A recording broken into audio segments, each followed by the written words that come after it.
December 31 అర్ధరాత్రి 12 గంటలకు phone చేసి హ్యాపీ న్యూ ఇయర్ అని చెప్పుకున్న హిందువులందరూ ఈ మార్చి 30వ తేదీన తెలుగువారందరి నూతన సంవత్సరమైన ఉగాది పర్వదినం రాబోతుంది.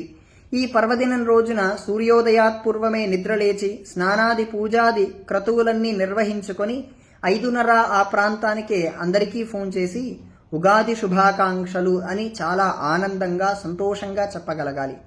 కల్పిత దినమైన జనవరి 1ని న్యూ ఇయర్గా యాక్సెప్ట్ చేసి అర్ధరాత్రి 12 గంటలప్పుడు కాలంలోనూ ప్రకృతిలోనూ ఖగోళపరంగా ఎటువంటి మార్పులు లేని సమయంలో జనవరి 1 సందర్భంలో ప్రకృతిలోనూ ఎటువంటి మార్పులు లేని సందర్భంలో గ్రెగోరియన్ క్యాలెండర్ వచ్చిన తర్వాతనే జనవరి 1 అనేది న్యూ ఇయర్గా పెట్టబడినటువంటి సందర్భంలో అప్పుడు అర్ధరాత్రి 12 గంటలకు ఫోన్ చేసి హ్యాపీ న్యూ ఇయర్ అని ఎంతో సంతోషంగా చెప్పుకుంటున్నప్పుడు మనదైన తెలుగువారందరి పర్వదినం రోజున శాస్త్రీయంగా శాస్త్రబద్ధంగా ఇటు ప్రకృతిలోనూ ఖగోళపరంగా ఎన్నో మార్పులు స్పష్టంగా కనపడే దినం రోజున అందరికీ ఫోన్ చేసి ఎందుకు శుభాకాంక్షలు చెప్పకూడదు?